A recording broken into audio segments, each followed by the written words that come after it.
ये रोज की तरह ही जैसे रहरस का शुरू किया था कि आज चौथे पार्ट में आए हैं। कोशिश यही करते हैं कि व्याख्या को सरल तरीके से सबके सामने रखा जाए ताकि अध्यात्म की समझ लग सके, एक ईश्वर की हमें समझ आ सके। अब इसमें शुरुआत होती राग आसा महला चौथा। तो ये कभी भी गुरबानी आप सुनते हो या कभी मौका मिलता है उसमें आते आसा महला चौथा या पहला या पांचवा, उसका मीनिंग ये होता है कि ये कौन से गुरु की राइटिंग है, लिखत है। तो अब ये रामदास गुरु जी की गुरबानी आ रही है। इसमें लिखन सो पुरख निरंजन हर पुरख निरंजन। निरंजन का मतलब होता है जो माया से परे है, माया के प्रकोप से परे है या माया के दायरे से परे है। तो माया की बात अगर करी जाए, माया क्या सिर्फ पैसा ही है, धन संपत्ति ही है माया?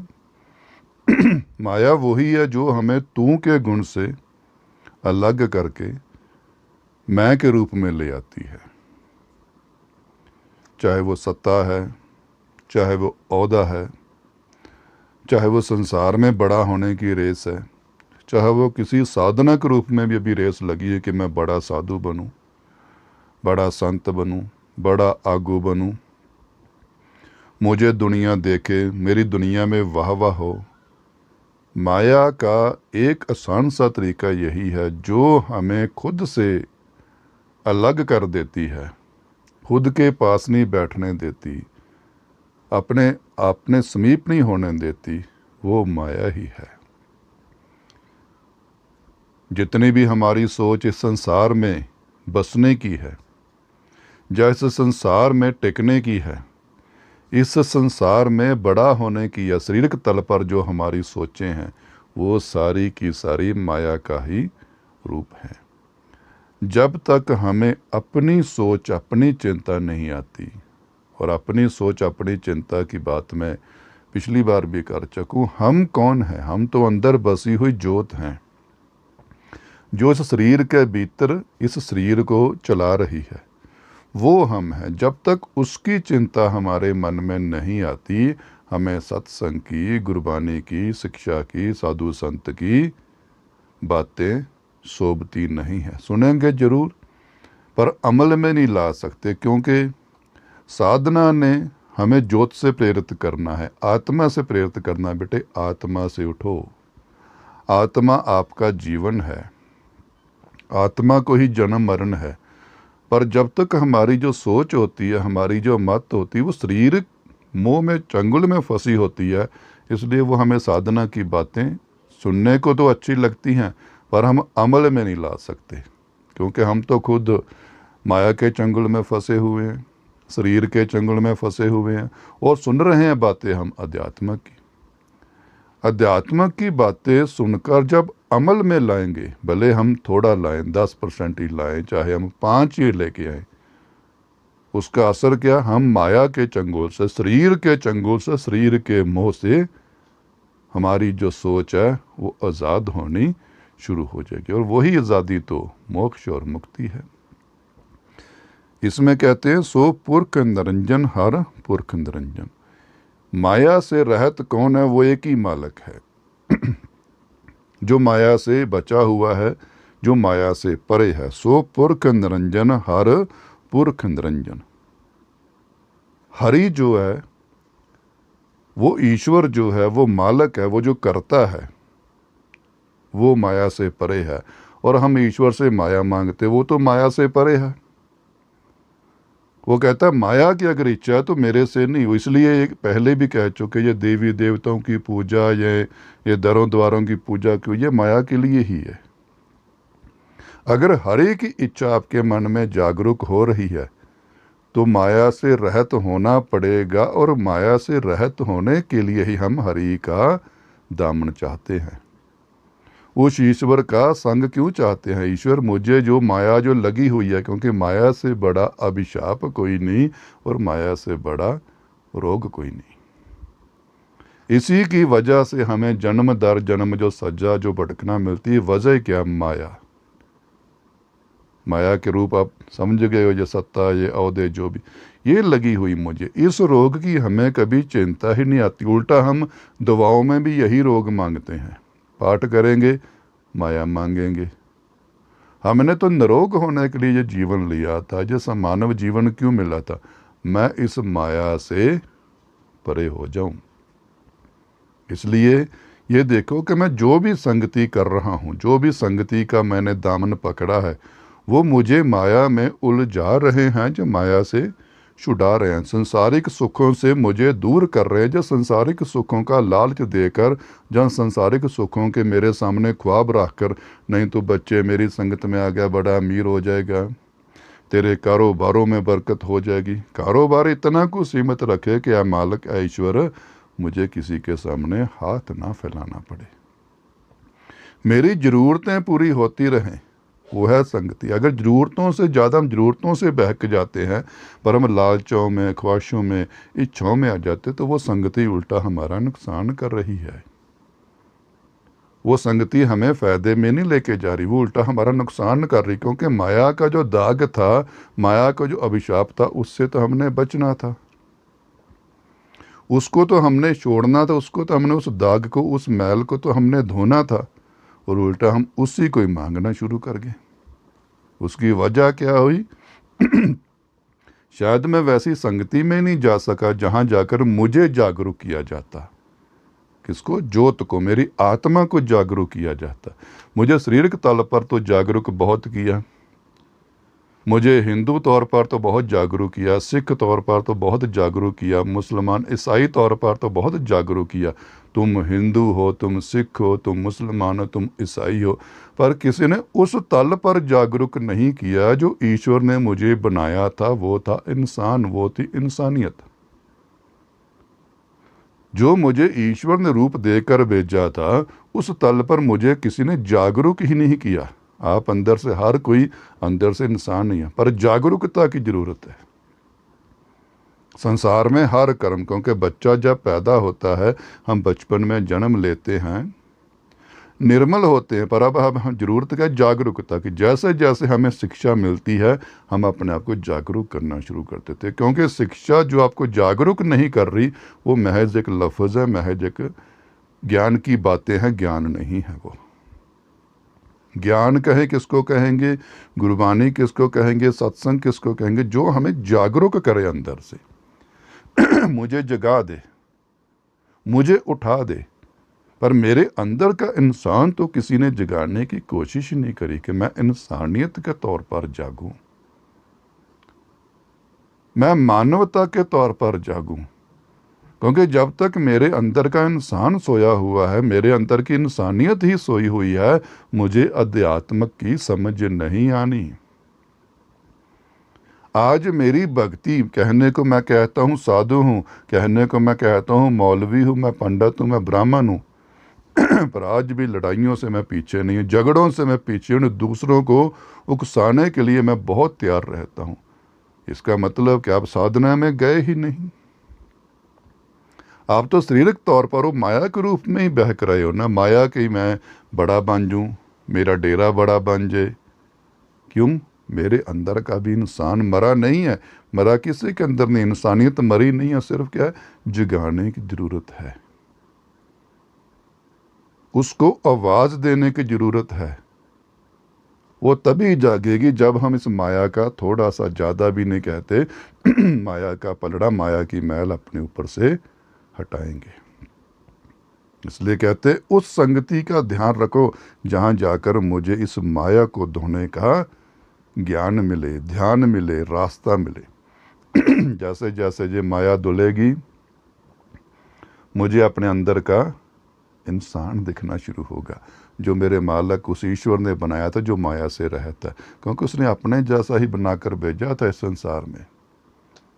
ये हिंदू, मुस्लिम, ईसाई, ये शैतान, ये चालाकी, उसने कुछ नहीं बनाकर भेजा था। निर्मल अपने जैसा बनाकर भेजा था। बच्चे तू मेरी अंश है, तू मेरा रूप है, तुझे मैंने एक इंसान के रूप में जन्म दिया है।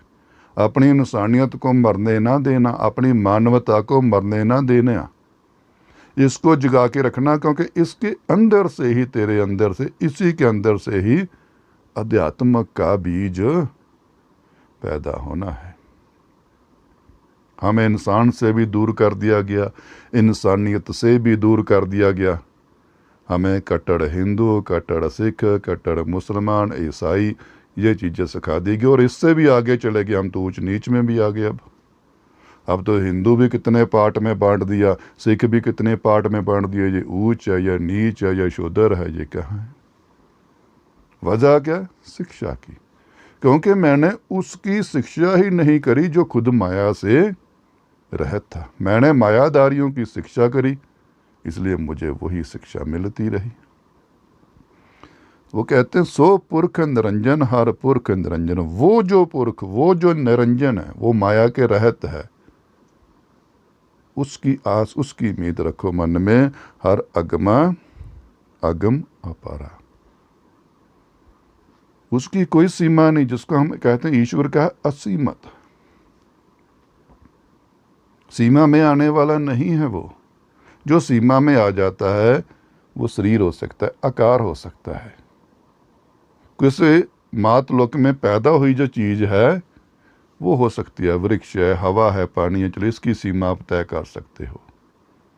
आप तो अपनी आत्मा की सीमा नहीं तय कर सकते, क्योंकि अभी तक तो हम उसमें नहीं गए। तो उस ईश्वर की, जिसने ऐसी लाखों आत्माएं बनाई हैं, उसकी सीमा हम कैसे तय कर लेंगे? वो बड़े से बड़ा है। उस ईश्वर की बात करते जो सच में ईश्वर है, जो हमने बनाया हुआ है किस्से में, कहानियों में, जो हमारी आंखों के सामने जन्म लेता है, उसने वहाँ पैदा किया, वो वहाँ से पैदा हुआ, वो ईश्वर नहीं। जिसने हमें पैदा किया है, जो इस सृष्टि बनने से भी पहले था, क्योंकि इस सृष्टि को बनाने वाला मालिक था, है और रहेगा। कहते वो बड़े से बड़ा है, जहाँ तक नज़र जाएगी वो उससे भी आगे से आगे बड़ा होता जाता है। हर अगमा अगम अपारा, सब त्यावे तुद जी, सारे तुझे ही याद करते हैं।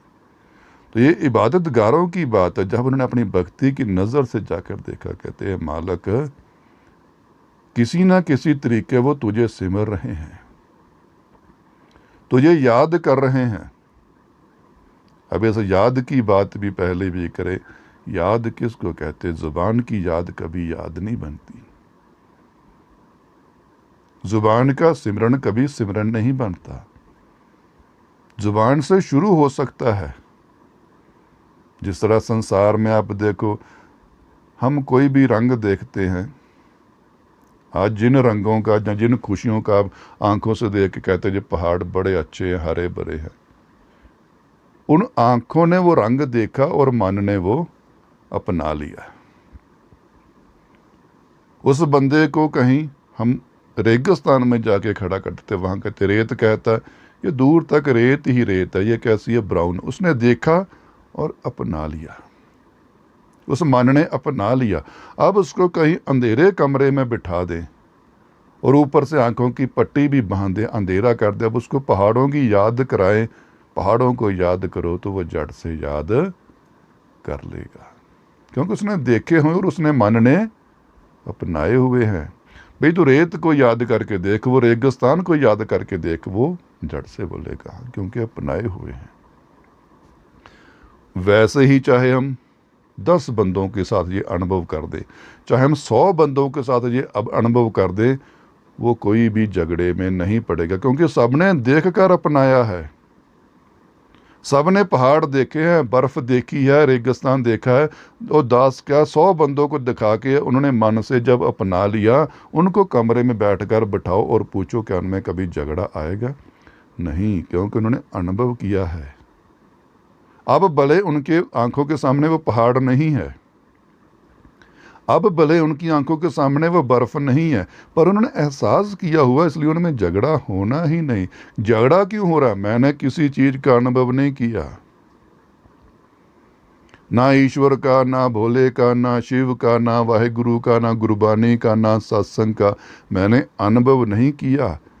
झगड़ा क्यों है? वो कहता जी पहाड़ हरे होते, नहीं नीले होते। अनुभव किया ही नहीं। ये आज भक्ति में लड़ाई क्यों है?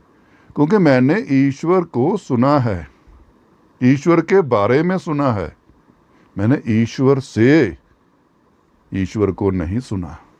ईश्वर के मुख से मैंने ईश्वर की बात नहीं सुनी। ईश्वर का मुख क्यों ना, आपकी ज्योत अंतरात्मा, वहां से जाकर पुकार देखो, वहां से जाकर देखो कि वो शब्द पैदा हुए। मैंने बाहर से सुने हैं, मैंने ईश्वर को माना है, पूजा है। बहुत कम लोग हैं जो ईश्वर को जानने में लगते हैं और बहुत कम लोग हैं जो उसको पहचानते हैं। जहां पहचान होगी वहां क्या झगड़ा है? धर्म का झगड़ा क्यों है? मैंने अभी तक इंसान को नहीं पहचाना। भक्ति का झगड़ा क्यों है? मैंने भगवान को नहीं जाना, पहचाना, मैंने सिर्फ माना है।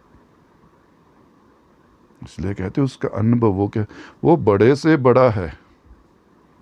जहां तक नजर है उस ईश्वर की बात करो जो सत्या में ईश्वर है। सब त्यावे तू ध्या रहे हैं तुझे, पर बात तो कहाँ आगे खत्म होती है? तुझे अंदर से कितने ध्या रहे हैं, अंदर से कितनी भूख लगी है। बहुत सारी संगति जो होती है ना, मंदिरों गुरुद्वारों में बच्चों भीड़ होती है, वो ईश्वर की नहीं होती, ईश्वर से होती है। जो किसी साधु संत के पास नहीं जाते, साधु संत की नहीं उनको होती इच्छा, साधु संत से इच्छाएं होती है कि ये मेरी इच्छाएं पूरी हो जाएंगी। तो उल्टा हम कहते दाग दुल्हाने के लिए संगति ढूंढते हैं, उल्टा हम तो दाग ही लगाने में लग गए।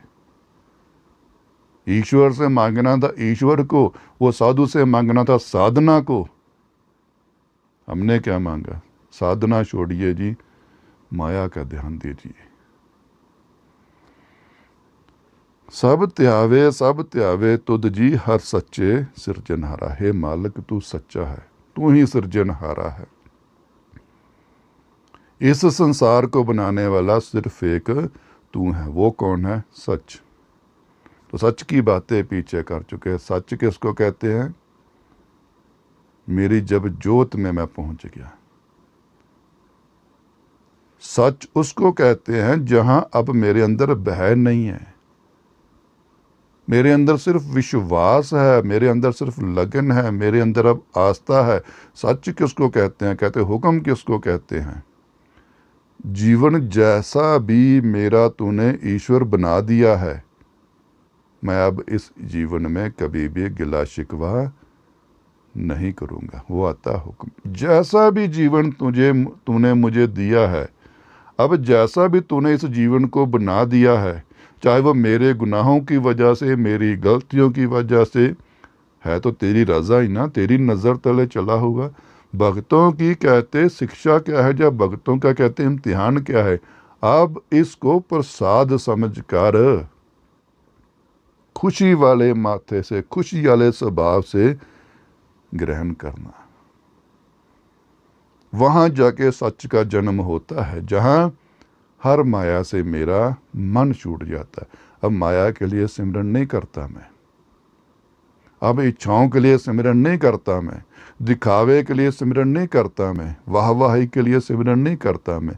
शरीर के साथ में जो भी चीज़ें जुड़ी हुई हैं शरीर के साथ, मैं उनके लिए सिमरन नहीं करता। जो मेरे साथ मेरी ज्योत से जुड़ी हुई चीज़ें हैं ना, मैं अब उनके लिए सिमरन करता हूँ। मैं अब वहाँ पहुँच चुका हूँ अपनी सोच से, अपनी मत से, मैं वहाँ उस गहराई तक पहुँच चुका हूँ जहाँ तक मुझे अपनी ज्योत का एहसास होना शुरू हो गया। भले अभी दिख नहीं रही, एहसास होना शुरू हो गया है। जिसको कहते जब फूल की खुशबू आनी शुरू होगी तो फूल भी नज़दीक ही होगा। कहीं दिख नहीं रहा, कोई नहीं, ढूंढो, खुशबू आनी शुरू होगी।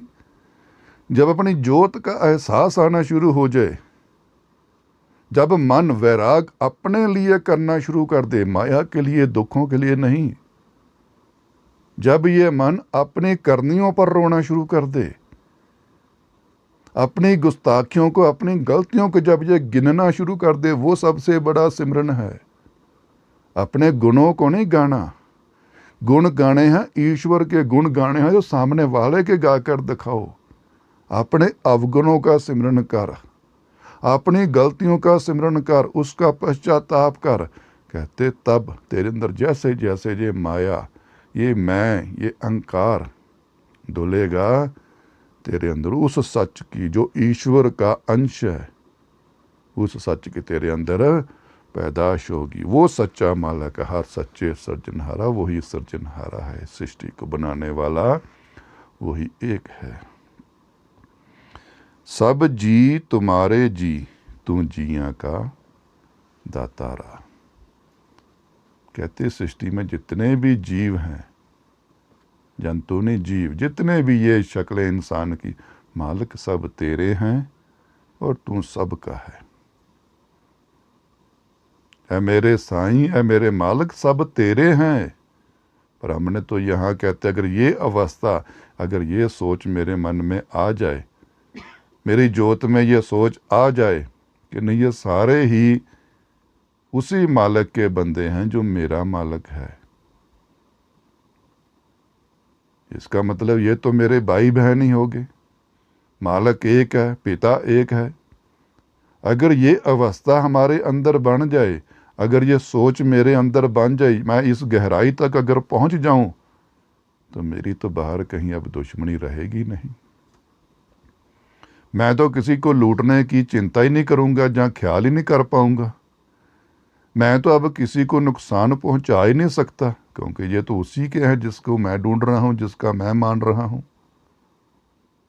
मैं तो उल्टा अपना आप गवा कर भी इनका भला चाहूँगा, क्योंकि ये भी उसी मालिक की अंश हैं, ये उसी मालिक के जीव हैं जो मालिक मेरा है। अभी मेरी ये अवस्था क्यों नहीं बनी, ये मेरी सोच में इतनी गहराई क्यों नहीं आई, क्योंकि मैंने उस ईश्वर को नहीं जाना जो एक है। मैंने उस ईश्वर को मानना है जो लोगों ने मेरे दिमाग में बिठा दिया। मैंने उस निराकार की हस्ती को नहीं अभी जाना जो सबका है और सब उसी के हैं। कहते सब जी तुम्हारे जी, तू जिया का दातारा। तू दाता है, तू सबका साईं है, सबका मालिक है और सब तेरे पुत्र हैं, सब तेरे बच्चे हैं। हर त्यावो संतो जी।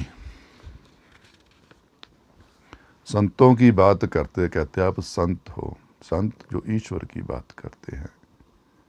डॉक्टर जो बीमारी की बात करता है, कहते संत कौन, जो ईश्वर की बात करे। वो नहीं जो संसार की बात करे, जो समाज की बात करे, जो शारीरिक खुशियों की बात करे। कोई तांत्रिक होंगे, कोई मौलवी होंगे, वो कोई पंडित होंगे, कोई लुटेरे होंगे, जहाँ कोई बिजनेसमैन होंगे, धंधेबाज होंगे, वो संत नहीं होंगे। कहते संत कौन, जो एक ईश्वर की बात करे। ना पहरावे से संत, ना पगड़ी से, ना टोपी से संत। संत वो जिसके अंदर इबादत है, किसकी, एक मालिक की। संतो हरि को ध्याओ, जो हरि है, सत्य में जो हरि है। ये जो आपने बना रखी हैं मूर्तियां, ये पत्थर, ये तस्वीरें, ये विचार, इस ईश्वर की बात नहीं संत करता। संत उस ईश्वर की बात करेगा जो सच्चे में ईश्वर है। और उसका सबसे पहला ठिकाना कौन है, मानव की ज्योत आत्मा। आत्म में उसका ठिकाना है, आत्म में उसका वास है। कहते संत है ना तू, तो उस ईश्वर की बात कर जो सच्चा में ईश्वर है और जिसने तुझे बनाया, इस खलकत को, इस सारे संसार को बनाया, जो इस संसार को सिरजने वाला है। कहते सब दुख विसारन हारा, जो सारे दुखों का नाश करता है। अब दुखों में भी अगर आ जाए तो इसमें भी अवस्था की बड़ी गहराई की जरूरत है। इंसान शारीरिक दुखों से आगे जा ही नहीं सकता। इन्हीं दुखों में वो जीवन सारा अपना व्यर्थ कर देता है, व्यतीत नहीं करता, व्यर्थ कर देता है। मेरा घर सुधर जाए, शारीरिक दुख है। मेरे घर में ये हो, मेरे घर में धन, मेरे घर में संपत्ति, मेरा पुत्र, मेरी औलाद, मेरा धंधा, मेरा बिजनेस, वो इन्हीं दुखों में ही उलझा रहता है। अगर वो कोई थोड़ा पाठ पूजा करता भी है, वो इन्हीं दुखों में ही अरदास करके दुआ करके वो उसको वेस्ट कर देता है, जीवन को व्यर्थ कर लेता है। दुख सबसे बड़ा कौन सा है? दुख तो हमें है, क्योंकि शिष्य कौन है? शरीर कभी शिष्य नहीं हो सकता। ना शरीर को इबादत की जरूरत है, शरीर को तो रोटी पानी हवा की जरूरत है, वो तो मिलती रहनी, चाहे मांग के खा लो। रोटी चाहिए, हवा चाहिए, पानी चाहिए। इसने इबादत क्या करनी है? इसने भक्ति क्या करनी है? ये तो मिट्टी है आखिर में। इसने सिमरन करके क्या करना? और ये कर भी नहीं सकता, क्योंकि बना ही ये मिट्टी का। इसके अंदर जो आप हो उसके दुखों का विचार करो। उसको सबसे बड़ा दुख कौन है, क्या है? उसको सबसे बड़ा दुख है जन्म मरण में बार बार आना, बार बार पिसना पड़ता है इस जीवन में, चक्की में आकर दुखों में सुखों में बार बार पिसना पड़ता है, क्योंकि पिस हर बार आत्मा ही रही है, शरीर नहीं पिस रहा। बार बार वो आत्मा ही पिस रही है। और दूसरा सबसे बड़ा दुख, वो अपने मालिक से दूर फंसी हुई है, बसी नहीं फंसी हुई है, क्योंकि बसना तो मालिक के पास, मृत्यु लोक में फंसी हुई। जाना तो अमर लोक में था, जाना तो अपने मालिक के पास था उसने। ये सबसे बड़ा दुख है। कहते इस दुख की समझ आपकी शिक्षा के ऊपर निर्भर है, आपके विचार के ऊपर निर्भर है, और आपकी अध्यात्म के ऊपर निर्भर। क्या देखे मेरे मन में अब इन दुखों की चिंता आनी शुरू हो गई है, वो है भक्ति का असर है, वो है आपकी गहराई। कितनी गहराई में जाकर कितना बड़ा मोती उठाते हो। विचारों की गहराई में जाना, भक्ति की गहराई में जाना, ये ऊपरी बातों में नहीं घूमना। दुख को पहचाने, कौन सा दुख है? कहते उस दुख का इलाज उस मालिक के पास है। गुरु साधु संत उस इलाज का हमें तरीका बताते हैं। वैद्य वही है, हकीम वही है, वही डॉक्टर है। बेटे उसके पास से हमने इलाज करवाना है। उस दुख, कहते उसको दुख को खत्म करने वाला वो मालिक, उसकी सेवा करो, उसकी कहते सिमरन करो, उसकी कहते ध्यान करो ऐ संतो, जो तेरी जोत के दुखों को नाश करने वाला है। हरि आपे ठाकुर, हरि आपे सेवक जी। जब भक्ति में चला गया, पहले तो कहते ये हमें संसार में उलझनों में नहीं हमें राह दिया, ये दीवारों ने, धर्म की दीवारों नहीं, मंदिर मस्जिद की द्वारों ने, गुरुद्वारे गिरजे की द्वारों ने, या गीता बाइबल गुरबानी की द्वारों ने हमें राह नहीं दिया। पर भक्ति तो इसकी भी आगे गहराई में जाके क्या कहते हैं? वो कहते मालिक तू ही ठाकुर है, तू ही सेवक है।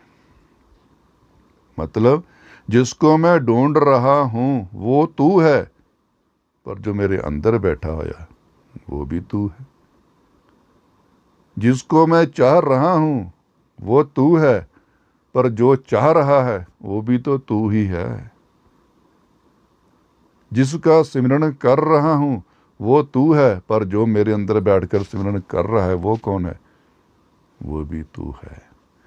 इस तू को एक करना है, क्योंकि अभी मैं सोच रहा हूं ईश्वर मेरे से परे है, कोई मेरे से अलग है। वो कहते नहीं, तू ही सेवक है, तू ही ठाकुर है, तू ही मालिक है, तू ही वो ईश्वर है।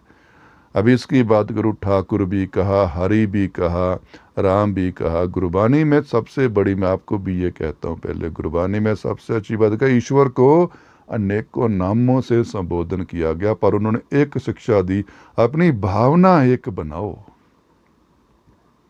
अपनी आस्था एक बनाओ, अपना विश्वास एक बनाओ अटूट।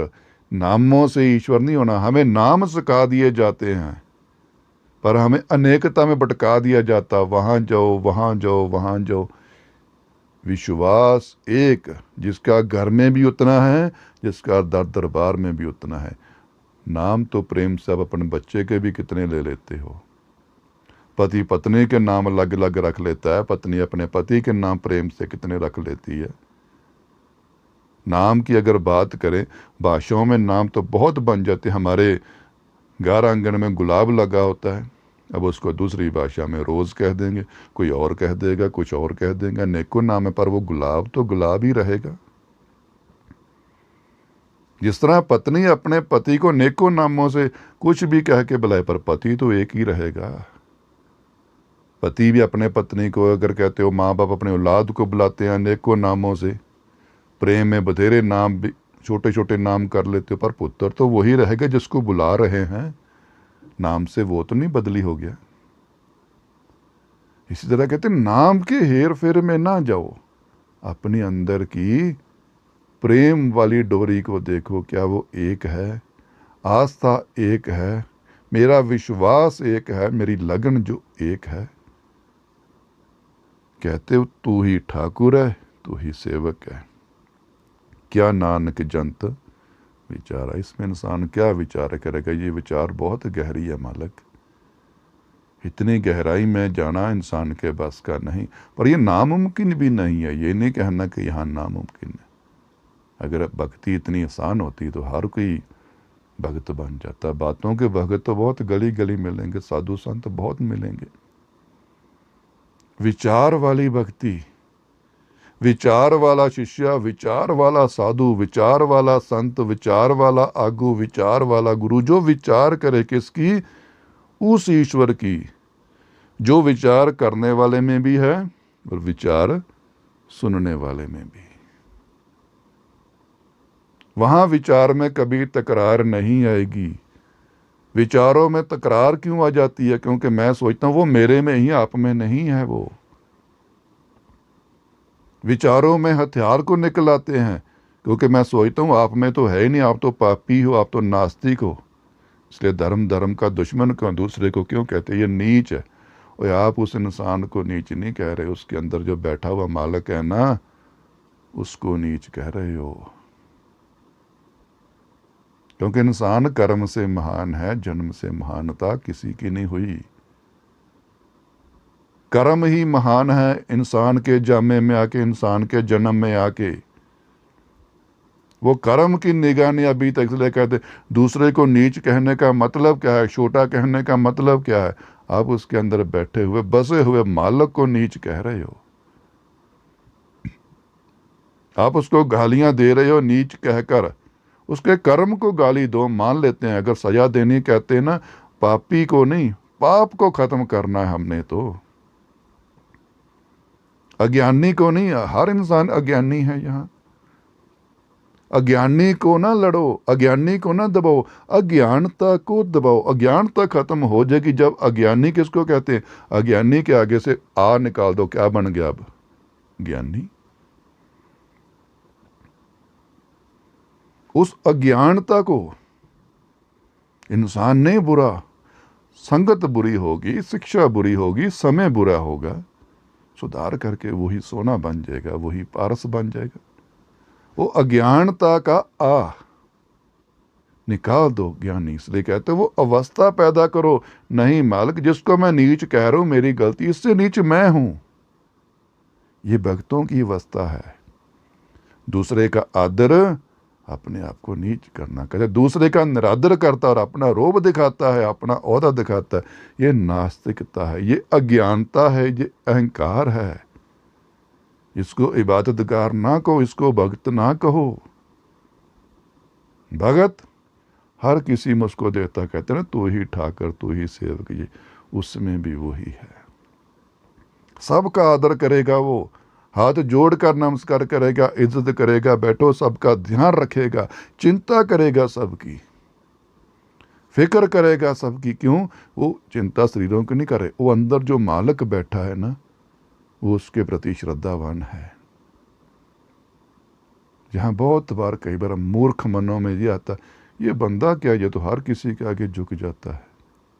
वो आपके आगे नहीं झुक रहा, आपके मन में वहम आ जाएगा। देखो मैं जब भी निकलता हूँ ना, मेरे सामने देखो हाथ जोड़ के खड़ा हो जाता है, ये बड़ा है।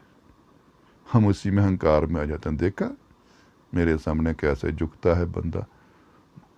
झुकने वाला बड़ा है, झुकाने वाला नहीं।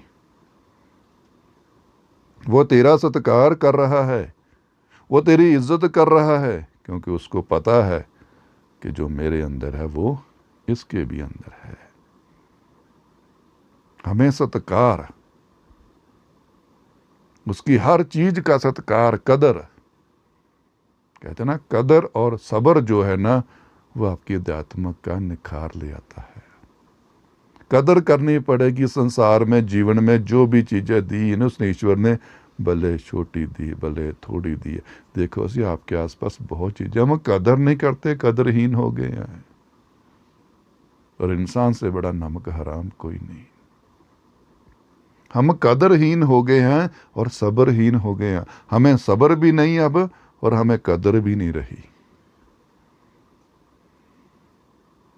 और सब्र से बड़ा सुख कोई नहीं बच्चों, कदर से बड़ी अरदास कोई नहीं, शुक्र कोई नहीं। हम कहते ना थैंक गॉड, थैंक गॉड वो नहीं, शुक्र है मेरे मालिक वो नहीं, हम लफ्जों से करते रहें। नहीं, कदर करो। अपने घर में छोटे छोटे सामान की कदर करो, चाहे रसोई में नमक ही पड़ा है, कदर। शुक्र है मालिक मुझे दिया हुआ है, कदर। इस जीवन की कदर करें। हम जीवन की कदर भूल गए हैं, परिवार की कदर भूल गए, प्रेम की कदर भूल गए हैं, उसकी दी हुई बख्शिशों की कदर भूल गए हैं। कदर और सब्र हमारे जीवन से जाते ही वो चीज़ें दुख बननी शुरू हो जाती है। हमें कदर नहीं। क्यों? क्योंकि मैंने जाना है कि मैं अलग हूँ, वो अलग। वो कहते नहीं, हरियापे ठाकुर हरियापे सेवक जी, क्या नानक जंत विचारे। जीव क्या विचारे करेगा? तेरी रहमतों का विचार करना कोई इतनी आसान बात है? तेरे रंग को खोज पाना, इसकी विचार करना कोई आसान बात है? अगर तेरी विचार ही मिल जाए हर जीव को, तो ये तो धरती अभी जन्नत बन जाए। जिसको उस मालिक की विचार आ गई, उसने क्या लेना धर्म से, मजहब से? वो तो अपने मालिक का प्रेमी हो गया। जिसको मालिक की विचार आ गई, उसने क्या लेना तीर्थ स्थलों से, उसने क्या लेना मंदिर से, गुरुद्वारे से, मस्जिद से, गिरजे से। वो जिसके अंदर विचार आ गई, उसने क्या लेना वेदों ग्रंथों से,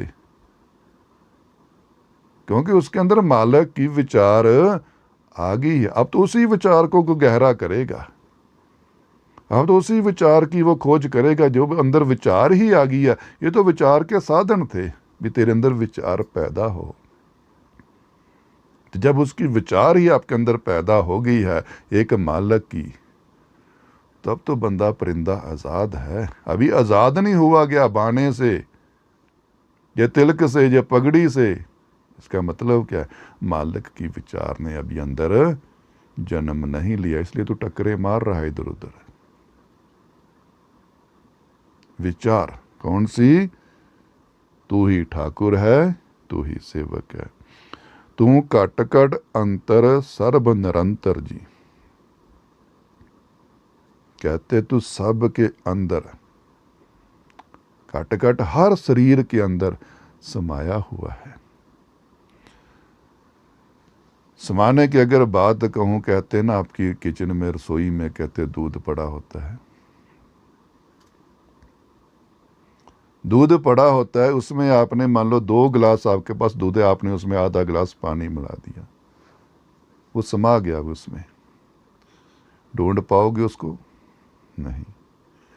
इस तरह से ईश्वर हमारे अंदर समाया हुआ, पर अब उस पानी को निकालना है मैंने। अब उस पानी को निकालना है जो मेरे अंदर बुराई का समाया। मैंने दूध दूध ही रखना, क्यों? मालिक मालिक ही रखना। मैंने अपने अंदर का जो पानी मैं का था ना, वो मैंने खत्म करना। तो क्या करोगे? उसको गर्म करना, काढ़ना, जिसको कहते ना काढ़ रहा है दूध। पानी कभी नहीं कटता, उसको उबालते रहो, उबालते रहो, एक दिन क्या होगा? सूख जाएगा। दूध उबालते रहो तो क्या होता है?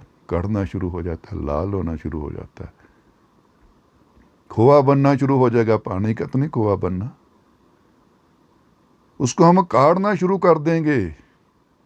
पानी जो होगा वो बाह बन के उड़ जाएगा, और जो मेरे अंदर का दूध था वो उसका खोआ बन जाएगा, या दूध बन जाएगा फिर से। इस तरह उस मालिक को खोजना, तप की अग्नि में जलाना है खुद को। मैंने अपने अंदर से उस पानी को भाप बनाकर निकाल देना। मैंने उस मालिक की होंद को देखना, उस दूध को, हस्ती को। कहते तो घट घट अंतर सर्ब निरंतर जी। हर एक को पुरख समाना, पर तू एक है। तू इतनी सूरतों में समाया हुआ है, इतने शरीरों में तेरा वास है, इतनी रूहों में तेरा वास है, पर फिर भी तेरी हैरानगी वाली बात क्या है, सबसे बड़ी विचार वाली गहराई वाली बात क्या, मालिक फिर भी तू एक है। तू फिर भी अनेक नहीं हुआ, क्योंकि शरीर अनेक हैं, उसके अंदर की आत्मा अनेक हो सकती है, पर जो आत्मा के अंदर का मालिक वो अनेक नहीं है। उस मालिक की कहते खोज करो जो अनेकों हस्तियों में बैठा हुआ भी फिर भी एक है। आगे संसार की कहते कहते एक दाते एक भिखारी जी सब तेरे चोज बिडाना। कुछ इंसान तूने अमीर पैदा किया, कुछ भिखारी जो गरीबी से भी तह नीचे आ गए। हम तो गरीबी में रोते रहते हैं, कहते नहीं कुछ गरीबी से भी तूने ऐसे पैदा किए हैं जो भिखारी बनाए हैं, कुछ तूने ऐसे बनाए हैं जिनके पास कोई कमी नहीं छोड़ी तूने। एक दाते एक भिखारी जी सब तेरे चोज बिडाना, कहते सब तेरे तमाशे हैं। क्योंकि ये तमाशों की अगर बात करें कि ईश्वर हमसे खेल रहा है, तमाशे की बात यहाँ ये नहीं कि वो हमसे खेल रहा है, वो हमें परख रहा है। जरूरी नहीं कि गरीबी में आके बंदा भक्ति नहीं कर सकता और अमीरी में जाके भी बंदा भक्ति नहीं कर सकता, पर दोनों ही ईश्वर ने ऐसी चीज़ें बनाई है, अमीरी आएगी तो बंदा बह जाता है, गरीबी आई तो बंदा टूट जाता है, पर अगर बंदा संभाल ले दोनों अवस्था में वो इबादतगार बन जाता। कहते चोज ये तमाशे क्या है, तो इंसान को ही तोड़ने में लगा। तोड़ के क्या, जिस तरह पत्थर तराश कर मूर्त बनती है, तोड़ने का कोई टूट जाए तो उसकी मूर्खता है। नहीं, उस चोट को, उस डांट को, उस इम्तिहान को अगर शिक्षा समझेगा, नहीं मेरी तराशना हो रही है, तो कहते क्या है, कोई दाता कोई भिखारी तूने अमीर बनाया है, कोई तूने भिखारी बनाया, पर तेरे ये खेल तमाशे हैं तेरे। यही तो विचार हैं सारी। और विचारें किस बात की, मैं अमीर क्यों हूँ, गरीब क्यों बना दिया मुझे रब ने।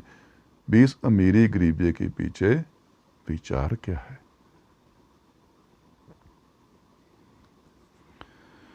तू आपे दाता आपे भुगता जी, हो तो बिन अवर न जाना। कहते तू आपे ही तो देने वाला है, जिसको अभी बात का आपे ठाकुर आपे से कहते, जो लंगर प्रसाद जहाँ कहते ना, एक इंसान कहता है मैं खिलाता हूँ दूसरा खाता है।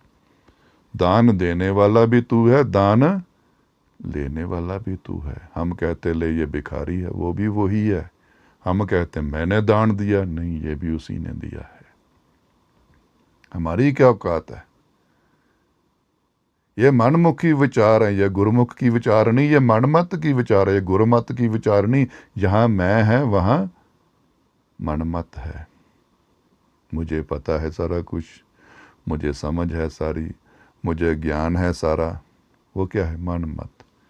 जितनी आपके अंदर गुरु मत बहती जाएगी, जितनी आपके अंदर गुरु मत का स्थान आता जाएगा, ये मन निर्मल इतना हो जाएगा। एक बात हमेशा कहा करोगे, नहीं मुझे नहीं पता लगा जी अभी। उसको कहते ज्ञान, ज्ञान का खजाना होते हुए भी क्या कहेगा, नहीं जी।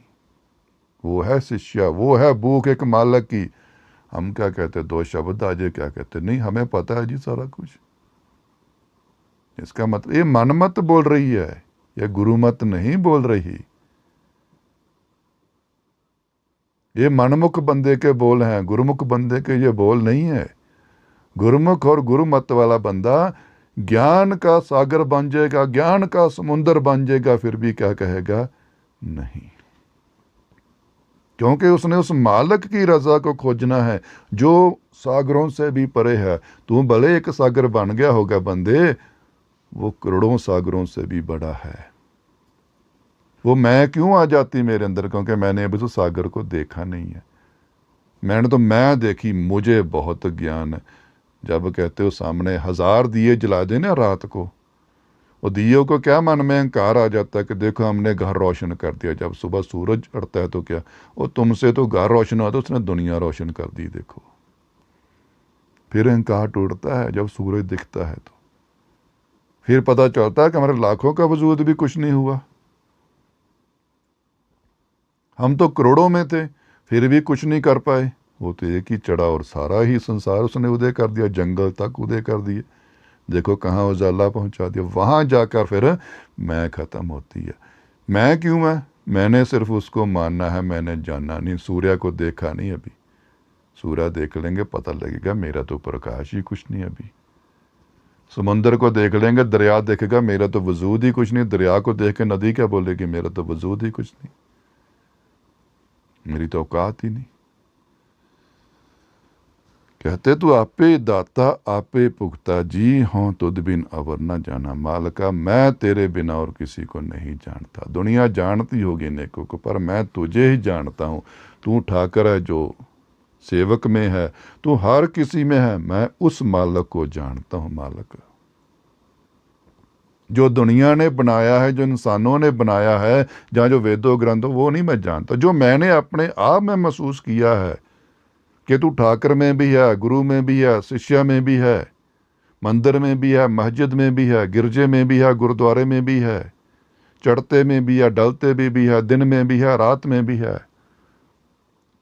मालिक मैं तो सिर्फ तुझे जानता हूँ, मैं और किसी को नहीं जानता। हाँ तुद बिन अवर न जाना, तेरे बिना मैं दूसरे को जानता ही नहीं, ना मुझे जानने की जरूरत है। तू पार ब्रह्म, ब्रह्म के भी पार, तू पार ब्रह्म बेअंत जी, तेरे क्या गुनाह का बखाना। तेरा कोई अंत ही नहीं है, तू अंतहीन है, तेरा कोई भी अंत नहीं है। तू पार ब्रह्म, तू उस ब्रह्म के भी, जो कहते ब्रह्म जिसमें हम इस काल के चक्कर में फंसे हो, ये ब्रह्म का चक्कर है, ब्रह्मा का। काल से अकाल होना,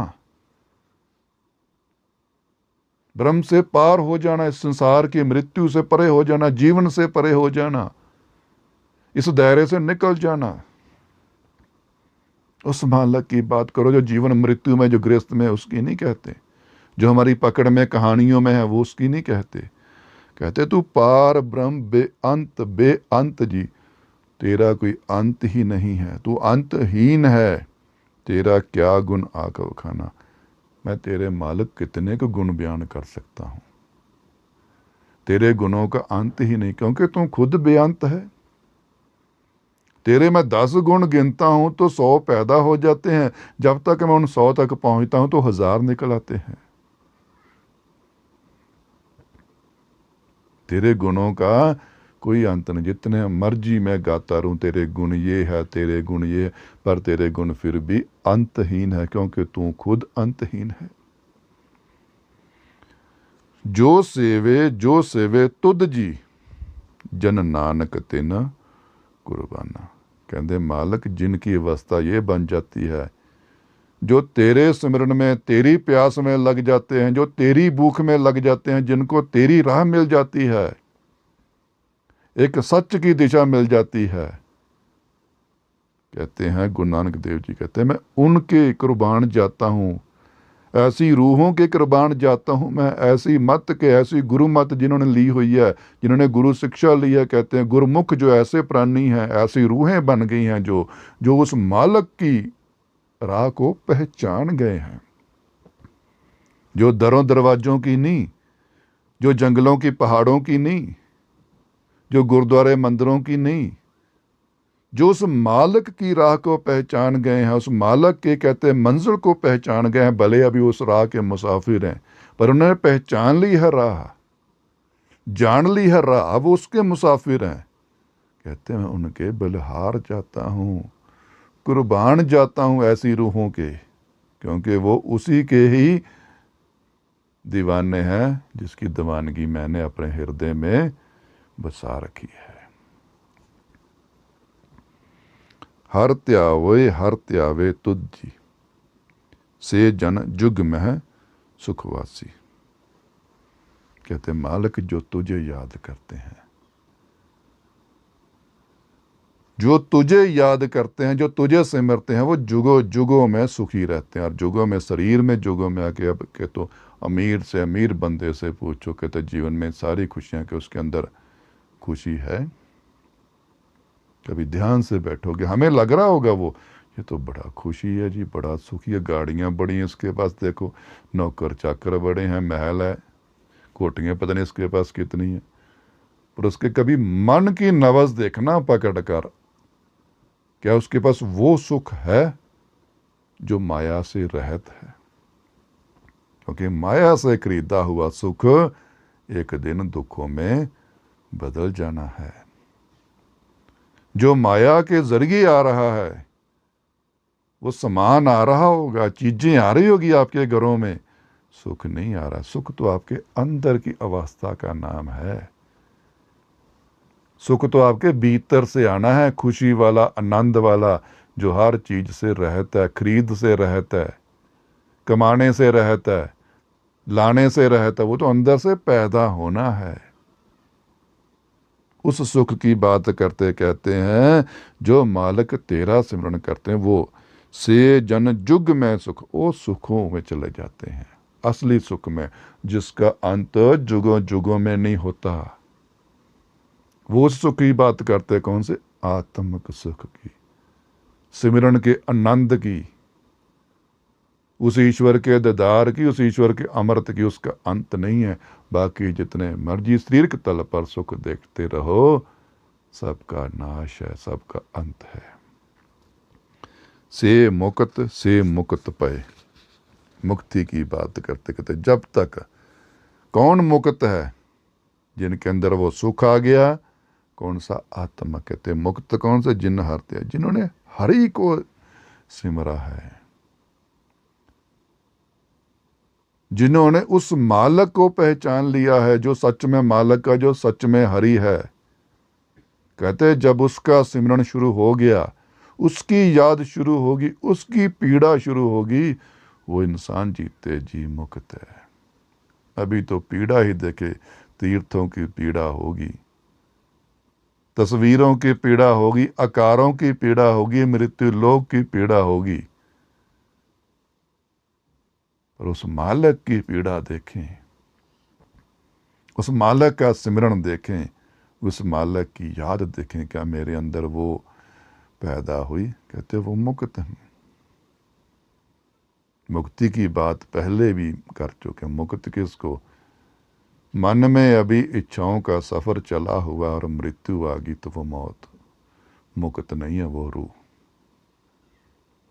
मन में चिंताएं हैं, मन में फिक्र है, मन में भय है, मन में इच्छाएं हैं, मन अभी भटकना में है और मृत्यु आ गई शरीर को, तो वो मुक्त कभी भी नहीं है। मुक्त कौन? जीते जी मुक्त होना, इच्छा से मुक्त, डर से मुक्त, भय से मुक्त, हर जितनी भी जीवन की चाहे जरूरतें भी, इनसे भी मुक्त हो जाना। सांसें चल रही हैं, मन मेरा इन चीजों के चंगुल से छूट गया है, मन मेरा मुक्त हो गया। मन का मुक्त ही आत्मा की मुक्ति है। तन का मरना कोई मुक्ति नहीं है। भले हरिद्वार जाओ, भले कहीं कीर्तपुर जाओ, गुरुद्वारे जाओ, मंदिर जाओ, वो हड्डियां उठा के तुरे फिरते हैं। लोग फूल कहते नहीं, वो हड्डियां ही मुट्ठी मिट्टी उठा के घूम रहे हो आप। मुक्ति किसी के बल पर नहीं, गुरु की शिक्षा से, गुरु के मार्ग पर खुद चलकर, खुद के हाथों अपनी मुक्ति करवानी है। जीव यहाँ इस संसार में और कुछ नहीं करने, अपनी मुक्ति करवाने के लिए ही आया है।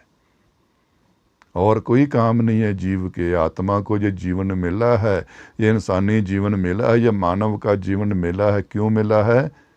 मुक्त हो जा। कितनी जूने, कितने सालों से तू भटक रही है, दुख भोग रही है, सुख भोग रही है, इस बार मुक्त हो जा। अपने हाथों से अपनी मुक्ति करवा ले। कहते वो मुक्त है जो उस ईश्वर को सिमरते हैं।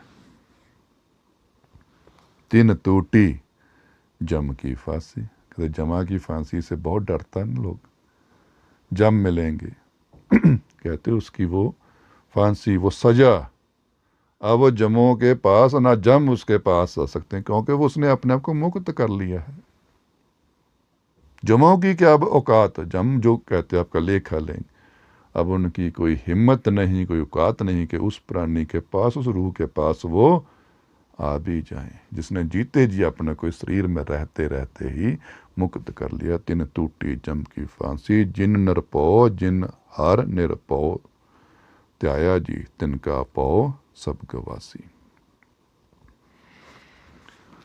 अब ईश्वर की वही बात आई, निरपो, ये एक पद है, ये एक अवस्था है। अब अपने मन में झांक कर देखें, क्या मैं एक डर से मुक्त हो गया हूं? इच्छा मुक्त अभी बाद की बात, क्योंकि इंसान की दो चीजें बहुत दुश्मन हैं, इच्छाएं और डर। इच्छाओं से मुक्त नहीं हो पाता, वो भक्त बन जाता है, साधु बन जाता है, संत बन जाता है, पर इच्छाओं से मुक्ति नहीं होती। फिर डर से मुक्ति नहीं होती। डर किस बात का? क्योंकि मैंने अभी अपने आप को मुक्त नहीं किया। डर से मुक्त करना, इच्छा से मुक्त करना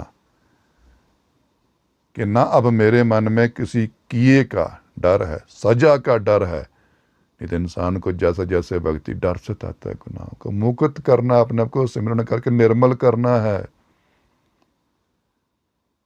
साधना करके उस डर की मैल को निकालना है। फिर इच्छा की महल को निकालना, इच्छा की मैल को निकालना है। ये दो चीजों की अहम रुकावट है मुक्ति में, डर की और इच्छा की। कहते उस मालक की, कहते उस स्तुति करो जो निरपो है, जो डर से रहता। ऐसी संगति करो जहां डर ना डाला जाए, जहां डर से आज़ाद किया जाए। यहाँ तो डर ही कितने डाल दिए जाते हैं, तुझ पे कुछ किया है, कल का दिन बुरा है, ये मौली बांध ले, ये नारियल रख ले, ये धागा रख ले, तूने इस समय निकलना है, ये तेरा समय सही नहीं है। वो संगति आपको मुक्त नहीं करेगी। निडर, अहंकारी नहीं कह रहा मैं यहाँ, क्रोधी नहीं, निडर। उस मालक का जब विश्वास मन में आ जाएगा तो निडरता आ जाएगी, साथ में सब्र आ जाएगा, कदर आ जाएगी और हलीमी आ जाएगी, सिद्क आ जाएगा। मैं उस मालक की, कहते कैसे पता लगे सच्चे मालक की स्तुति मेरे मन में है? मेरे मन में अब मैल नहीं आ रही, ईर्ष्या नहीं आ रही, भय नहीं आ रहा, मुझे घर चल रहा है जैसे चल रहा है, मालक तेरी रजा से मैं रोटी खा रहा हूं। भय है, चिंता है, अभी मालक की स्तुति नहीं आई। जिन निरपो जिन हर निरपो त्याया जी, तिनका पौ सब गवासी।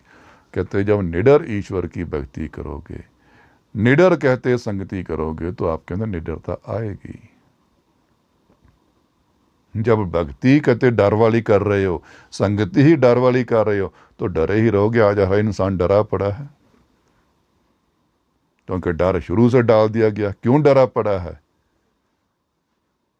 क्यों पुजारियों का दीवाना है? क्यों पंडितों का दीवाना है? डर। क्यों गुरुओं का कहते डर?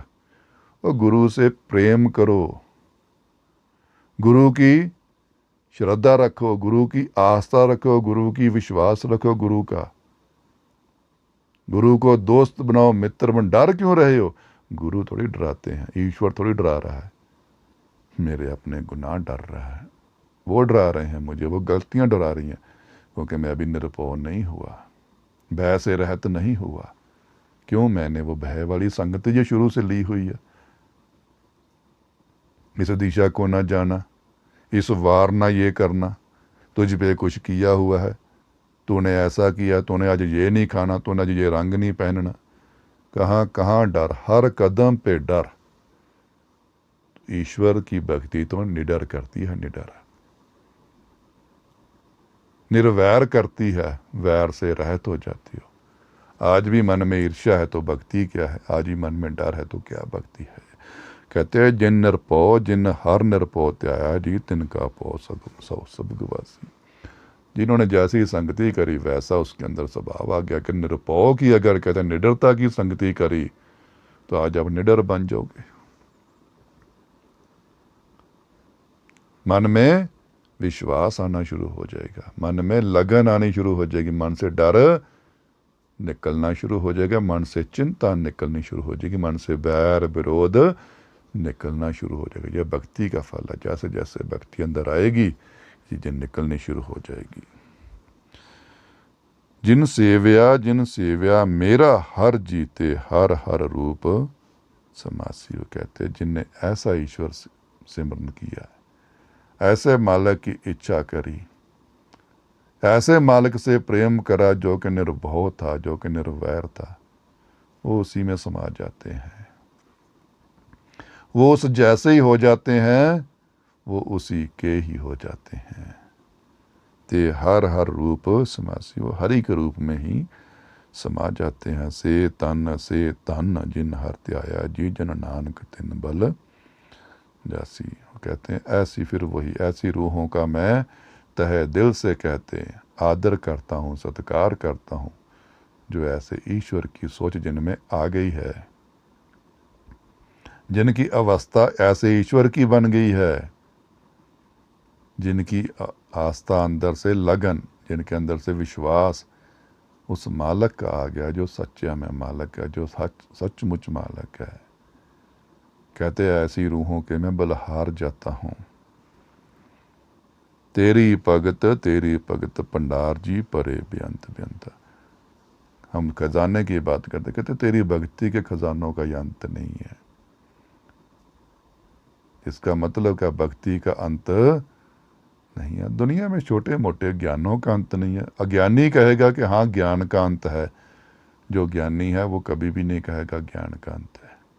क्या डॉक्टरी का अंत हो गया? किसी पढ़ाई का अंत हो गया? एक छोटा सा खाना बनाने वाले शेफ हैं, कुक हैं, उनसे पूछो आपके ज्ञान का अंत हो गया? नहीं। तो भक्ति का कैसे हो जाएगा? अंतहीन है, क्योंकि आप अंतहीन मालिक की भक्ति कर रहे हो। भक्ति का अंत वहां अपने अंतहीन की संगति नहीं करी, आपने अंत वालों की करी, इसलिए कहते नहीं हो गया। अंतहीन की कहते इच्छा करो, अंतहीन की भक्ति करो, अंतहीन के अंदर अपने ज्योत जलाओ, तो कैसे अंत हो जाए आपकी भक्ति का? अंत किसका करना है? भक्ति का नहीं, क्रोध का, ईर्ष्या का, नफरत का, अपने विकारों का, डर का, चिंता का, इसका अंत करो। 2 घंटे सिमरन करके उठ जाते हैं, हो गया जी बहुत कर दिया मैंने, तो अंत कर देते हैं खुद ही हम। ये मन मुख है, ये मन मत की बातें, बस हो गया जी। नहीं, कहते अंत ही नहीं है। तेरी भगत भंडार जी, वो भंडार परे हुए खजाने हैं, परे बेअंत बेअंत, अंत ही कोई नहीं उनका।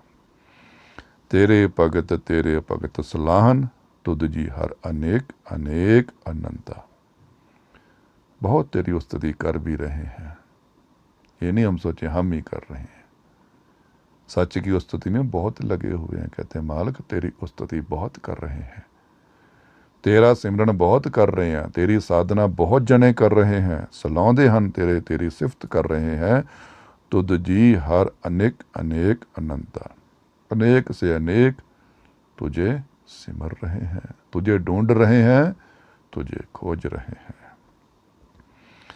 तेरी अनेक करे हर पूजा जी, तपता पे जपे बेअंता। अनेक तरीके हैं, अनेक रास्ते हैं। कोई तेरी पूजा में लगा, कोई तेरे सिमरन में लगा, कोई तेरी साधना में लगा। अब पूजा की बात यहाँ फिर वही आती। पूजा कौन सी? वो थाली में दिए जला के सजा के पूजा नहीं, किसी मूर्त की पूजा करनी या किसी आकार की पूजा करनी। कर्म ही पूजा है। कर्म वाली पूजा की यहाँ बात कर रहे हैं कि अच्छे कर्मों में लगे हुए। यहाँ ये नहीं कहना कि पूजा का मतलब ये थाली सजा लो और किसी तस्वीर के सामने खड़े हो जो पूजा कर ली मैंने ईश्वर की। पूजा का मतलब कर्म। हमेशा ध्यान रखो, कर्म ही पूजा, हमेशा ध्यान रखो। यहाँ पूजा की बात आई, वहाँ वो थाली दियों वाली पूजा ना सोचना, कर्म पूजा। कहते तेरी भक्ति वाले कर्मों में लगे हुए हैं, सेवा वाले कर्मों में लगे हुए हैं, मानवीय कर्मों में लगे हुए हैं, इंसानियत वाले कर्मों में लगे हुए हैं। अनेक जने तेरी इस पूजा में, कर्म वाली पूजा में लगे हुए हैं, व्यस्त हैं। तेरे अनेक पढ़े वो सिमरत शास्त्र जी। बहुत पढ़ने में लगे हुए हैं, छोटे छोटे ग्रंथ कह लो, छोटे छोटे सिमरत कह लो, लगे हुए हैं, सब अपने अपने तरीक़ों से तुझे सिमरने में, ढूंढने में, खोजने में लगे हुए हैं। क्योंकि इसकी अगर बात कहें ये तो सबको अपनी अंदर की अवस्था पता होती है कि अगर मैं पढ़ रहा हूँ किसी को तो मैं क्या सचमुच ईश्वर जानना चाहता हूँ। मैं सुन रहा हूँ किसी को, क्या मुझे सचमुच ईश्वर की भूख है। अगर मैं विचार कर रहा हूँ, क्या मुझे सचमुच ईश्वर की भूख है। उस भक्ति की बात करते हैं। नहीं तो बहुत बार पढ़ा क्यों जाता है, मैं लोगों के ऊपर बहा में ले लूँ। मैं पढ़ना क्यों चाहता हूँ वेदों ग्रंथों को, क्योंकि लाइनें याद करके मैं लोगों के ऊपर प्रभाव डालना है ना मैंने कल को। मुझे पता है वेदों का, कहते वो थोड़ी भक्ति है। प्रभाव ईश्वर का बना अपने ऊपर कि ईश्वर खुश हो तेरे ऊपर। इस तरीके से पढ़ के, इस तरीके से भूख से, वो कहते पढ़ने को भक्ति है, वही सिमरना। सिमरते हम कहते हैं दिखाने को, समाधि भी लगाने बैठ जाते हैं। यहाँ दिखावा है अभी तक, दूसरों को कहते हैं सुनाना है, दूसरों को समझाना है, वो भक्ति नहीं। खुद को सुनाना, इसको अंदर की ज्योत को, इसको समझाना, इसको सिखाना, वो है भक्ति।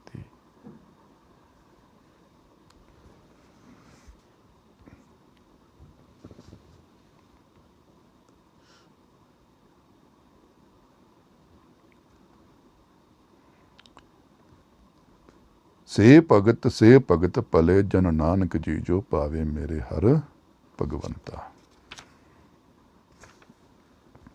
कर क्रिया खट करम करंता। कहते कर्म अपने अपने तरीके से, जरिए से कहते सोच के, वही कहते पढ़कर सुनकर, वही कर्म की पूजा की बात करते। कहते अपने अपने तरीके से हर कोई लगा हुआ है, पर कर्म की वही बात करते। कर्म कब, जब निष्काम हो जाओ, इच्छा रहे तो जाए तो वो पूजा बन जाता है। कर क्रिया खट कर्म करंता से भगत पले जन नानक जी जो जो पावे मेरे हर भगवंता। हर इंसान यहाँ अपने आप को इबादतगार कहता है। वो कहता है मैं मौलवी हूँ, मैं बहुत पहुँचा हुआ पंडित हूँ, मैं बहुत पहुँचा हुआ ब्राह्मण हूँ, मैं बहुत पहुँचा हुआ ज्ञानी हूँ, साधु हूँ, कीर्तनिया हूँ। अपने आप में तो सब बड़े हैं, अपने आप में तो कोई छोटा नहीं है। पर उपाधि किसने देनी है भक्ति की। जिस तरह हमारे घर में जब बच्चे पढ़ते हैं ना, वो जब पढ़ते हैं स्कूल में, उनसे पूछो बच्चे कैसी पढ़ाई चल रही, क्या कहेंगे, चिंता ना करो A1 पढ़ाई चल रही है। साल बाद पेपर भी हो गए, पेपर दे के घर में आते तो क्या कहते हैं। कोई बच्चा कहता है कभी कि मेरा पेपर बुरा हुआ है? नहीं, बहुत बढ़िया हुआ जी। पर वो तो अपने आप में बढ़िया बना हुआ ना, असली परख तो उसके अध्यापक ने करनी है। असली रिजल्ट या असली उसका ओहदा जो है ना, उसके अध्यापक के जरिए आना है। जब उसके पेपर एग्जाम चेक होने हैं, वो क्या उपाधि देते हैं इसको, फेल की, जहाँ टॉपर की, जहाँ मिडल की। अपने आप में तो हर कोई टॉपर बना होता है। कोई कहता स्टूडेंट मैं बुरा हूं। इसी तरह कहते भगत कौन संसार, मैं बहुत ही बढ़िया भगत हूं जी, मैं बहुत पहुंचा हुआ साधु हूं, बहुत पहुंचा हुआ संत हूं, मैं बड़ी ऊंची पदवी का मालक हूं। पर मालक क्या कहते से भगत पले जन नानक जी। कहते वही भगत अच्छे हैं, वही पूर्ण है, वही भले हैं जो भावे मेरे हर भगवंता। जो मालक को अच्छे लगते हैं, जिनकी स्थापना मालक करता है, जिनको थापी मालक देता है, जिनको नंबर, वही कहते हैं स्टूडेंट के नंबर, जिनको वो मालक देता है परख कर, उसके इम्तिहानों में देख कर, वो है भगत। अपने आप में तो जो मर्जी बने रहो, भगत बन जो, साधु बन जो, संत बन जो मर्जी बन जो, किसने रोका हुआ है। पर ईश्वर के कहते धर के भगत वही जिनको ईश्वर निवासता है, ईश्वर मोहर लगाता है, ईश्वर कहता है कि ये भगत है मेरे। तू आद पुरख अपरंपर करता जी, तू परे से परे है। आद पुराने से पुराने समय से, आने वाले समय तक भी तू है, चल रहे समय में भी तू है, बीत चुके समय में भी तू ही था। तेरा कोई अंत नहीं है मालक, तुद जेवड़ अवर न कोई। तेरे जैसा दूसरा कोई ना हुआ था, ना है और ना कभी होगा। तेरे जैसा दूसरा कोई हो ही नहीं सकता। तू जुग जुग एको सदा सदा, तू एको जी, तू निश्चल करता सोई। इसी को कहते जुग बीत गए हैं, अभी जुग और चलेंगे, पर तू एक ही था, एक ही है और एक ही रहेगा। उस ईश्वर की अवस्था बनानी हमने, जहाँ कई बार सुनने का मिलता है जी वो जी अब दोबारा जन्म लेंगे, वो इस अवतार में जन्म लेंगे, वो इस रूप में दोबारा जन्म लेंगे, उस ईश्वर ने फिर जन्म लिया जी। उसकी नहीं बात करते। ईश्वर वो जो सदा जुगों जुगों से था, जुगों जुगों तक रहेगा और वो है भी। कहते तो जुग जुग एको सदा सदा, तू इक्को जी, तू निश्चल करता सोई। तुझे कोई नहीं हिला सकता, ना तुझे कोई भटका सकता है, ना तुझे कोई हल्का सा भी हिला सकता है। तू निश्चल है, निश्चल जो कभी भी हिलता नहीं है, अडोल। तो उस अडोल को पाने के लिए हमें भी अडोल बनना पड़ेगा। जब भक्ति आपकी अडोल बन जाएगी, जब घबराहट खत्म हो जाएगी, डर खत्म हो जाएगा ना, फिर उसकी हमें राह मिलती है। तो दे आपे पावे सोई वर्ते जी, तो आपे करे सो हुई। जो होना है वो तेरी रजा से ही होना। इसलिए कहते हैं शारीरिक तौर पर चिंता ना किया करो बच्चों, कर्म करो अवश्य, कर्म शुद्ध करो, कर्म लूटने वाले न हो, कर्म पराये धन वाले न हो, कर्म चोरी वाले न हो, कर्म हेरा फेरी वाले न हो। क्योंकि मैं इसकी आपको पहले भी बच्चों कह चुका हूँ, घर बरकतों से चलते हैं, पैसों से नहीं। बरकत कहाँ होती है? मेहनत की कमाई में, हक की कमाई में। वहाँ का 1 रुपया भी लाख के बराबर चला जाता। और पैसे तो चाहे कहते ढेरों पड़े हुए हैं घर में, ऐसी बीमारियां लग जाती हैं कि डॉक्टर रोटी खाने को भी मना करता, पानी पे गुजारा हो गया। तब इस माहौल में भी देख लो, लोगों के पास पैसा पड़ा, क्या कर लेंगे? अब घरों में कैद कर दिए सब। अब जरूरत, वो क्या कहते हैं, बरकत वाली कमाई। वो कहते हैं वो कमाई करो जो मेरे अंदर शांति भरे। ये ना कि चिंता बन जाए, मेरे पास पैसा तो बहुत आ गया, उल्टा चिंता बन गई। मैं अमीर हो गया पर चिंता बन गई, क्या फायदा? उसमें बददुआ थी, उसमें पराया लगा हुआ था। पर ये कहते हैं कि दृढ़ होना चाहिए कि मैं गरीब हूं, कोई चिंता नहीं, मैं थोड़ी खाता हूं, कोई चिंता नहीं, पर जितनी खाता हूं मैं रहमत की और हक की और कमाई की खाता हूं। ये बेदाग आपके अंदर आना चाहिए, ये बेदागपन। और ये किसको पता है? ये संसार को नहीं पता, ये कमाने वाले को पता है कि वो बाहर कैसी कमाई करता है। ये तो परिवार को भी नहीं पता होता, ये तो बीवी को भी नहीं पता होता, बच्चों को भी नहीं पता होता कैसी कमाई हो रही, पर अपने अंदर के ज़मीर को तो पता होता, ईमान को तो पता होता है। उस कमाई की बात करो। कहते तो दे आपे पावे सोई वर्ते, जीतू आपे करे सो हुई। तेरे करने से लिए चिंता ना करो, मालिक की नज़र तले सब कुछ हो रहा है, वही कर रहा है। जो घरों में दुख भी आ रहे हैं, सुख भी आ रहे हैं, मृत्यु आ रही, जीवन आ रहा है, उसकी रजा में हम अपने कर्म के प्रति ना गलत हों। ये हमारा धर्म है, कर्म में धर्म है बच्चों। अपने परिवार के प्रति कर्म करो। कमाई का ना सोचो कि मैं बड़ी अमीरी लेके आऊं। शिक्षित करो, ये नहीं डिग्रियां। मैंने अपने बच्चों को बड़ी बड़ी पढ़ाइयां दे दी पर संस्कार नहीं दिए, शिक्षित नहीं दिए, ज्ञान नहीं दिया, अकल नहीं दी। उस शिक्षा का क्या फायदा? डिग्रियां बहुत है पर इंसानियत नहीं, ईमान नहीं है उसमें। भले मैंने गरीबी की शिक्षा दी है पर मेरे बच्चे में शिक्षा है। कौन सी? भले आप वाली नहीं है, डिग्रियों वाली नहीं है, इसने MA BEd नहीं किया, पर इसमें वो शिक्षित है। मेरा बच्चा, मेरी औलाद शिक्षित है, क्योंकि मैं शिक्षित था। किस बात का? ये बुरे विचारों से, बुरी सोच से, बुरे कर्म से परे है। ये था आपका कर्म, ये था आपका धर्म। ये नहीं कि मैंने अपनी औलाद को बड़ा प्रेम से पाला है, लाडों से पाला है, बड़ा पढ़ाया पढ़ाया है, बहुत लिखाया है, मैंने इसकी हर इच्छा पूरी करी है। इच्छा पूरी नहीं करनी। औलाद को औलाद बनाना ही पिता का धर्म है, माँ का कर्म है, ये धर्म है। औलाद ना हिंदू होती है ना सिख होती है, औलाद क्या होती है? औलाद। माँ बाप ना हिंदू होते ना सिख होते, अपनी औलाद के लिए वो हिंदू सिख होते हैं, माँ बाप होते हैं।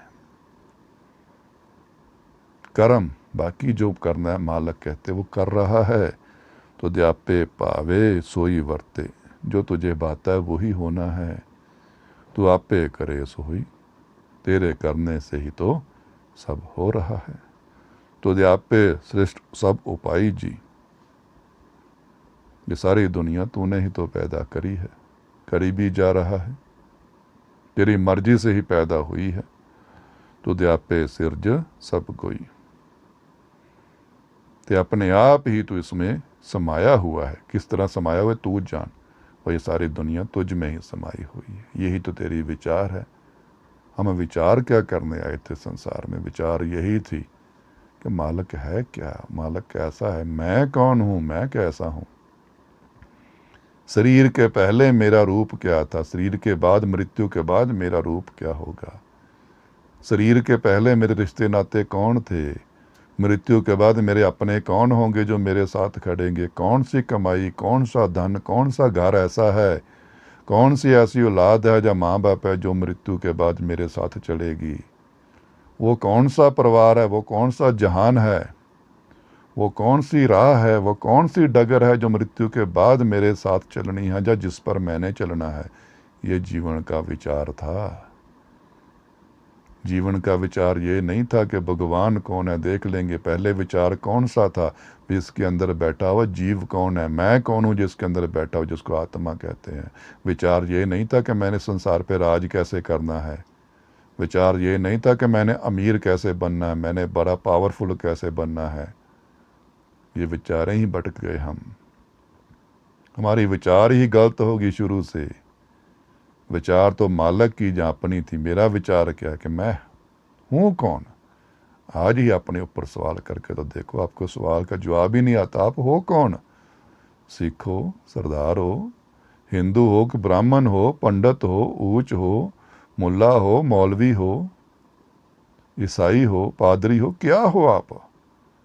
कोई बिजनेसमैन हो, कोई अमीर हो, कोई राजा हो, कोई रंग हो, क्या? इनमें तो आपकी खोज ही नहीं है। इसमें तो सब एक ही आंसर आता है, मिट्टी। विचार कौन से, मैं कौन हूं? संगति में यही सत्संगी का यही सवाल है, एक गुरसिख का यही सवाल है, गुरु के शिष्य का यही सवाल है, गुरु जी मैं कौन हूं। सिख का सवाल क्या है, मैं कौन हूं। हम तो शरीर में पले हुए, शरीर मैं ये हूं जी। और मिट्टी के बुतों का कोई निशान या अहंकार नहीं होता, आखिर मिट्टी है। बुत टूटने हैं, बुत बनने हैं, पर इनका फिर भी कोई नाम गुमान खत्म है। इस बुत के भीतर जो जान है ना, उसकी विचार थी ये जीवन, और उसी का सुधार था ये जीवन। वो कहते हैं तो द्यापे शिष्ट सब उपाय जी, तो द्यापे सिरज सब गुई, जन नानक गुण गावे करते के जी, जो सबसे का जो नोई। साहब कहते हैं मैं उस मालिक के गुण गाता हूं, मैं उस ईश्वर की प्रशंसा करता हूं, मैं उस ईश्वर की आस करता हूं, मैं उस ईश्वर का विश्वास करता हूं, और मैं उस ईश्वर की बात करता हूं जो सबको जानने वाला है और जो सबकी जानने वाला है, जो सबका ध्यान रख रहा है, चाहे वो पापी है, चाहे वो पुण्य है, चाहे कोई अच्छा है, चाहे वो बुरा है, सबका हिसाब कर रहा है बिना किसी ईर्ष्या के, बिना किसी नफरत के। चाहे उसको मानो चाहे ना मानो, फिर भी वो आपको देख रहा है। चाहे उसको गालियां दो, चाहे उसकी उस्तति करो, फिर भी वो आपको देख रहा है। चाहे बुरे से बुरे बन जो, पापी बन जो, फिर भी वो देख रहा है। भक्त बन जो, फिर भी वो देख रहा है। कहते इस ईश्वर की, ऐसे ईश्वर की मैं वो स्तुति करता हूँ और यही बांटता हूँ, यही सबको समझाता हूँ, यही सबको सिखाता हूँ। उस मालिक की स्तुति करो जो सचमुच मालिक है, जो सच में मालिक है। इतना कहता हुआ आज समाप्ति करते हैं। बोलते पढ़ते कुछ जाने अनजाने में विचार ऊंची नीची हो गई हो, कुछ बोल गलत निकल गया हो ज़बान से, क्योंकि फिर भी इंसान है, तो तहे दिल से मैं हाथ जोड़कर माफ़ी मांगता हूँ। उम्मीद है, आस करते हैं, कल का नाम तो वैसे काल है, पर उम्मीद होती है कि नहीं, कल फिर इसके आगे का हम निरंतर करते रहें।